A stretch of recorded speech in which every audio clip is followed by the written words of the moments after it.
गुजरात का सबसे चर्चित चेहरा और जिसकी कमान बीजेपी ने सौंप रखी है पाटिल जी को, जिनके नेतृत्व में ये पूरा चुनाव यहाँ पर लड़ा जा रहा है, यानी कि उम्मीदों का काफिला पाटिल जी आपके साथ में है। आप रग रग से वाकिफ हैं और पहला सवाल यही है कि 27 साल से बीजेपी सत्ता पर काबिज है और आप यहाँ पर दावा 160 प्लस का भी नहीं, सीधे के सीधे 182 सीटों को कर रहे हैं। विश्वास या फिर अति विश्वास? मुझे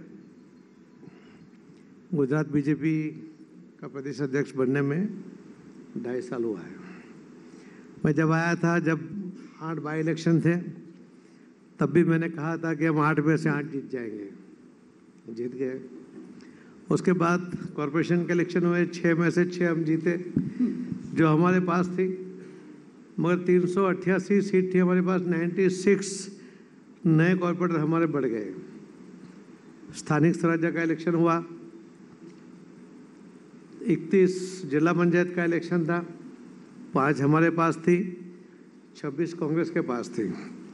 कांग्रेस को बहुत ज़्यादा उम्मीद थी, मगर भारतीय जनता पार्टी के कार्यकर्ताओं ने लोगों के साथ मिलकर पानी फेर दिया। हम 31 में से 31 जीत गए। हम नगर पालिका 81 थी, 79 जीते। हम तालुका पंचायत 231 थी, उसमें से 213 जीते। ये 19% सीट, 19% और 90.5% सीट हम जीते, जो हमने पहले से कहा था कि हम इतने सीट जीतेंगे, जब वहाँ हमारा कुछ भी नहीं था। तो ये जो स्ट्रेटेजिकली भारतीय जनता पार्टी के कार्यकर्ताओं की ताकत, जो कुछ समय पूरी ताकत से बाहर नहीं आ रहे थे, उन्होंने ताकत दिखाई तो रोलर घूम गया। पाटिल जी, जो आप यहाँ पर आंकड़े फैक्ट्स के तौर पर बता रहे हैं, वो यकीनन ज़मीनी स्तर पर आपको बताते हैं कि जनता का विश्वास, चाहे वो स्थानीय चुनाव रहा, विधानसभा चुनाव रहा, लोकसभा चुनाव में तो हर एक सीट पर बीजेपी काबिज रही। मुद्दे भी अलग अलग होते हैं, लेकिन अगर हम पिछले 3 चुनावों का जिक्र करें, 2017 में तो 2.5 का आंकड़ा भी नहीं छू पाई, इस बार 182। फिर सवाल वही कि ऐसा क्या, ऐसी कौन सी रणनीति जिसके आधार पर इतने बड़े आंकड़े को छूने का जिक्र? 217 की बात अलग है। उस टाइम एक आंदोलन चल रहा था, एक सामाजिक आंदोलन की वजह से एक वातावरण बना था। उसका कुछ फायदा कांग्रेस को मिला, कुछ नुकसान भारतीय जनता पार्टी को मिला। उसके पहले हमारे पास 117 सीटें थी, उसमें से हम 99 हो गए। तो कुल मिला के 18 सीट, यानी कि 9% सीट हमारी कम हुई थी। बहुत ज़्यादा नहीं हुई, मगर जिस तरह से हल्ला मचा, तो एक प्रकार से स्वाभाविक है, जिसको जीत मिलने की उम्मीद थी या नहीं थी, उनको कुछ सीट मिलने की वजह से वो ज़्यादा उन्माद मचा रहे थे। मगर उनको गुजरात के लोगों की तासीर, मतदाताओं के नरेंद्र मोदी साहब के ऊपर जो विश्वास, उनके बारे में जो उनकी जो कल्पना है कि हमारे सपने अगर कोई पूरा कर सकता है देश में, तो नरेंद्र मोदी कर सकते हैं, जो विश्वास भी है, जो सार्थक भी हो रहा है, तो ये हमारे पास ब्रह्मास्त्र है। और इसी के आधार पर जब हम इलेक्शन में जाते हैं, तो जिस गुजरात मॉडल के ऊपर पूरे देश के लोगों ने नरेंद्र मोदी साहब को 1 नहीं 2 बार देश का सुकान दिया है, और उन्होंने 8 साल के अंदर जिस तरह से लोगों की कल्पना साकार करने के लिए कोशिश की है, जो सफल भी हुई है, उसी की वजह से भारतीय जनता पार्टी के कार्यकर्ता में एक प्रकार का उत्साह है। उन्हें विश्वास है कि हम नरेंद्र मोदी साहब के साथ में मिलकर, जो हमने 2002 से मोदी साहब मुख्यमंत्री थे, जब से जो काम किए, डेवलपमेंट के जो काम हुए, उसके ऊपर लोगों ने देखा। अगर पूरा देश देख रहा है, पूरी दुनिया देख रही है, तो गुजरात के लोग तो स्वाभाविक है। मगर ऐसे 2017 में भी कांग्रेस ने जो नेगेटिव अप्रोच किया कि विकास गाड़नो थे, विकास के लिए लोग तड़पते हैं। लोग को लगता है कि मेन रोड ठीक हो जानी चाहिए, मेन रोड ठीक हो जाए तो उसको लगता है मेरा गली का रोड ठीक हो जाना चाहिए, उसके घर तक का रोड हो जाना चाहिए। और डेवलपमेंट क्या होता है, डेवलपमेंट में सिर्फ इंफ्रास्ट्रक्चर नहीं होता, डेवलपमेंट की वजह से नए लोग आते हैं। लेकिन पाटिल जी, आप मानते हैं कि जिस विकास का जिक्र किया जा रहा है वो विकास वाकई 2017 से लेकर इन 5 सालों में हुआ है, क्योंकि जिस तरह से कई विधायकों के टिकट कटे, कई बागी सुर निकल रहे हैं, नए चेहरों को मौका भी यहाँ पर दिया जा रहा है और गलत नहीं है, नए चेहरों को मौका मिलना भी चाहिए। लेकिन 2 दिग्गज जिनके बारे में मेरे ख्याल से नितिन पटेल जी और रूपाणी जी, आपको क्या लगता है अगर पीछे हटने की बात कह रहे हैं या नए चेहरों की बात कर रहे हैं तो ये मतभेद है या फिर मनभेद? देखिए, भारतीय जनता पार्टी है, उसके अंदर नए लोग आए, उसके लिए भारतीय जनता पार्टी की एक परंपरा रही है। हर बार 20-25% सीटें कटती है। इस बार भी 39 182 में से आप देखेंगे तो 20% से कम सीटें कटी हैं। तो मतलब वहाँ के विधायकों के काम से खुश नहीं थे या लगा कि नए चेहरों को मौका देकर उनसे बेहतर किया जा सकता है? कोई एज की वजह से करता है, कोई बहुत सालों से, जैसे नितिन भाई 29 साल से इलेक्ट हो रहे हैं, उन्होंने खुद कहा कि मुझे नहीं लड़ना है, इस बार नहीं लड़ना है, ऐसा कहा है। ऐसा नहीं कहा कि मैं यहाँ से बाहर निकल रहा हूँ या रिजाइन कर रहा हूँ।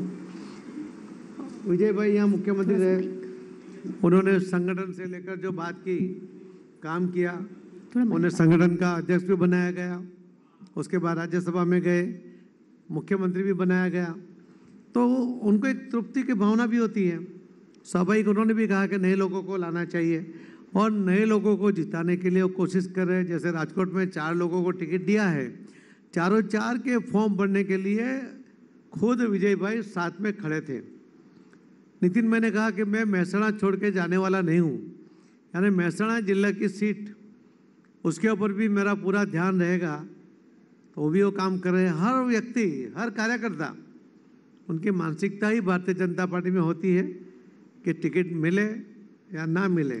पर गुजरात की सियासत में इतना हलचल जो कि पहले कभी देखने को नहीं मिला। आनंदीबेन पटेल के बाद रूपाणी जी और उसके बाद वो गए तो सब कुछ बदल गया और ऐसा बदला कि लगा ये बदलाव क्या वाकई हो सकता है, मतलब राष्ट्रीय स्तर तक में इसकी बातचीत यहाँ पर शुरू हो गई। उसका नतीजों पर कोई असर देखते हैं क्या? देखिए, विजय भाई ने पूरे 5 साल मुख्यमंत्री के रूप में काम किया है, तो उनका पीरियड ही 5 साल का होता है, तो 5 साल तो उन्होंने पूरे किए ही हैं। स्वाभाविक है, दूसरे को मौका मिलना चाहिए। तो नए मुख्यमंत्री आए, भूपेंद्र पटेल आए, तो वो काम कर रहे हैं। ये अगर सालों तक परिवारवाद की तरह ही पार्टी चलेगी तो धीरे धीरे वो खत्म हो जाती है। भारतीय जनता कार्यकर्ता के, पार्टी के लोग कार्यकर्ता के आधार पर हम काम करते हैं। इसी के लिए हम इतने दावे के साथ कह सकते हैं कि हम जीत जाएंगे।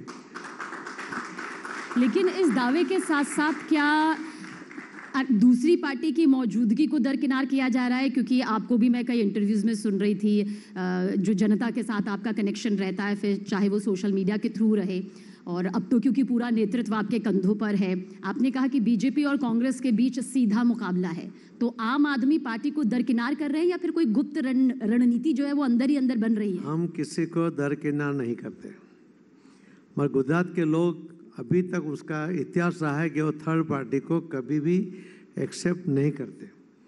गुजरात के लोग समझदार लोग हैं, वो चाहते हैं कि गुजरात का जो डेवलपमेंट है वो बरकरार रहे, वो सतत वो चलता रहे, और उसके लिए गुजरात को डिस्टर्ब करने की जो कोशिश करने वाली जो पार्टी है, वो जो वादे करती है, अगर 22 साल के लड़के को आप पेंशन देना शुरू करोगे तो 3,000 रुपये के पेंशन में ही वो इस तरह से सिकुड़ जाएगा कि वो कभी उस साहसवृत्ति उसकी ख़त्म हो जाएगी।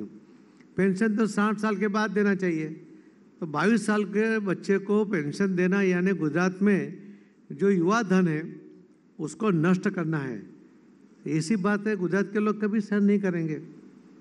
तो मतलब आप ये कह रहे हैं कि आम आदमी पार्टी अगर वोट भी काटेगी तो सीधा फायदा बीजेपी को होगा? देखिए, गुजरात का सरकार का कुल बजट करीब 2.5 लाख करोड़ है। इन्होंने जो वादे किए उनका अगर सबका फिगर करोगे तो ये हो जाता है 7.5-8 लाख करोड़। अब आप सोचिए कि किसी ने उनको पूछा कि पैसे कहाँ से आएंगे, तो उन्होंने जवाब दिया कि जो भ्रष्टाचार है वो भ्रष्टाचार को हम खत्म कर देंगे। अब 2.5 लाख करोड़ का 100% तो भ्रष्टाचार नहीं होता होगा, उसमें बहुत सा हिस्सा तो पगार वगैरह में चला जाता है।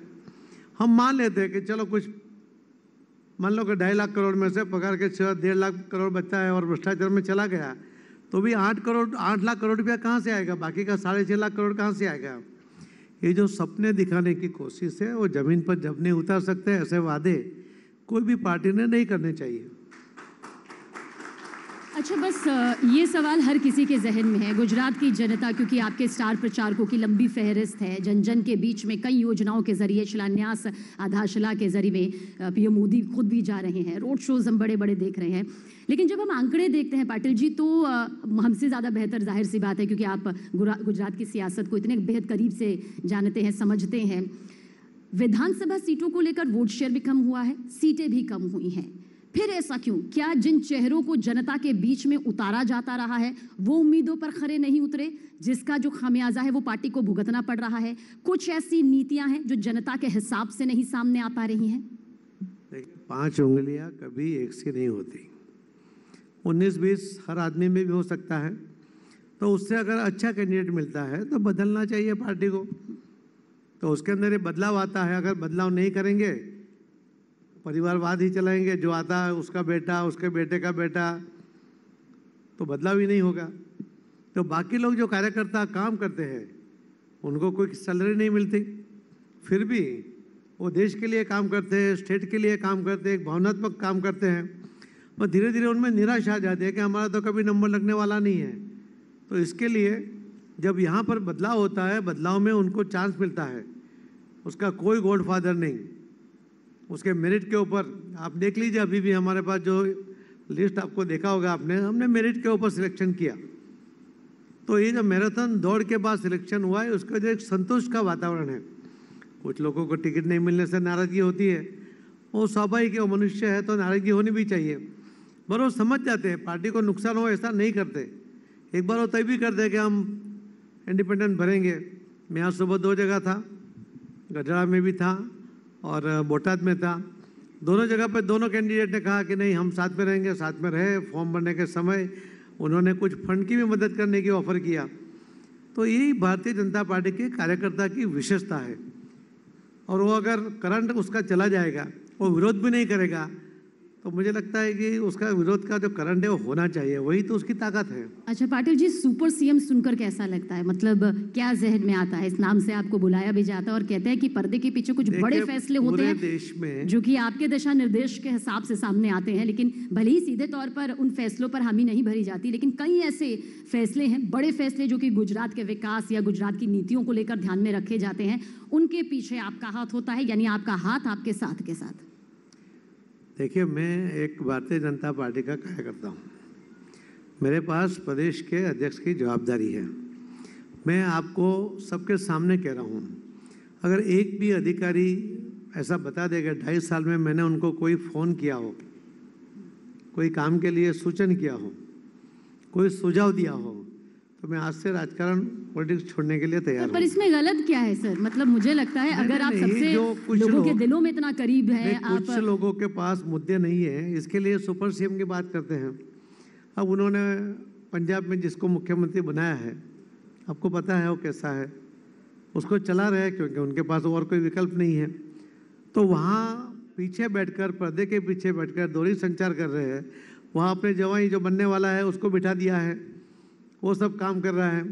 अभी भी गुजरात के इलेक्शन में फंड जो आता है वो वहीं से आ रहा है, ऐसी बातें चल रही है। कुछ जो पैसे पकड़े गए वो भी वाया पंजाब ही आए थे। तो ये लोग दूसरे की तरफ देखते हैं, उंगली करते हैं, मगर खुद क्या करते हैं वो नहीं देखते। वो अपने आप को कहते हैं कि हम देश प्रेमी हैं। अब आप देख लीजिए कि उनका जो स्कार्फ का कलर था वो वाइट था, उनकी टोपी भी वाइट थी, मगर नक्सलाइट लोगों के पैसे लेने के लिए उन्होंने उनका कलर पीला कर दिया। ये कलर बदलने वाले लोग हैं और कलर बदलने वाले लोगों के ऊपर कोई भरोसा नहीं करता मैडम। पर आप मानते हैं कि सीधा मुकाबला सिर्फ बीजेपी कांग्रेस, या कहीं ना कहीं पार्टी जानती है कि इस बार त्रिकोणीय मुकाबला होगा? मतलब इस बात को आप स्वीकारते हैं कि त्रिकोणीय मुकाबले के जो आसार है वो दिखाई देते हैं? अभी भी हमारा मुकाबला सिर्फ कांग्रेस के साथ होगा। जिस पार्टी की आप बात कर रहे हो उसका अकाउंट नहीं खुलेगा, ये मैं सबके सामने आपको प्रॉमिस करता हूँ। अच्छा, जिस पार्टी का लेकिन आप जिक्र कर रहे हैं कांग्रेस का, उसने भी पिछली बार अच्छी टक्कर दी, मतलब कड़ी टक्कर दी। वो खुद मानती है कि ठीक है, इस बार थोड़ा हो सकता है प्रचार प्रसार की रफ्तार तेज करने की जरूरत है, लेकिन टक्कर तो उसने भी दे दी। कांग्रेस की अपनी ताकत नहीं थी, कुछ लोगों की ताकत थी, आंदोलन की बात थी, लोगों को किस तरह से बहकाया गया था। उसमें से एक अलकेश भी था, यहाँ बैठा है, और भी लोग थे। इन लोगों की ताकत के ऊपर आंदोलन चला। कांग्रेस के अपनी ताकत पर तो आंदोलन चला, उनको जो बेनिफिट हुआ वो बाय प्रोडक्ट है। वो अगर अपनी ताकत बना लेते तो हम जरूर उसका डर हमको पैदा हो जाता। अच्छा, कई राजनीतिक विश्लेषकों के दिमाग में, जहन में एक सवाल है, क्योंकि अब इस सेशन को खत्म करने का वक्त है। कह रहे हैं इतना प्रचार प्रसार या इतनी स्टार प्रचारकों की लिस्ट में है इसलिए क्योंकि चुनौतियां पिछले कई बार से जो सामना करना पड़ रहा है उससे कहीं ज्यादा है। यही वजह है कि एक खलबली है और इसी खलबली के चक्कर में स्टार प्रचारकों की फहरिस्त जो है सबसे ज्यादा लंबी है। हमारे पास इतने अच्छे मेरिट वाले नेता है तो हम उसको प्रचार में डालना ही चाहिए, क्यों नहीं डालेंगे। मगर हमारे पास अच्छे मेरिट के नेता है, इसके लिए हम डाल रहे हैं। जिसके पास नहीं होगा उसकी सोची छोटी हो जाएगी। हमारे पास बड़ी है, ये हमारी ताकत है। बहुत बहुत शुक्रिया हमसे बातचीत करने के लिए। आप CR पाटिल जी, सबसे चर्चित चेहरा, जो हमने कहा सुपर CM से भले ही परहेज करते हो लेकिन गुजरात जानता है कि बड़े फैसले और बड़ी नीतियां या जो रणनीति है और जो पूरे नेतृत्व का भार है सरापी के कंधों पर है फिलहाल। और देखते हैं जो नतीजे सामने आएंगे, उम्मीदों का काफिला कितना सफल होगा। हमारे जो हमने चाहा है वही होगा। शुक्रिया सबीना। और इस वक्त मैं अनुरोध करूंगी, रिक्वेस्ट करूंगी अपने CEO हिंदी क्लस्टर करण अभिषेक सिंह से कि वो हमारे मेहमान को शुक्रिया कहें इस वक्त।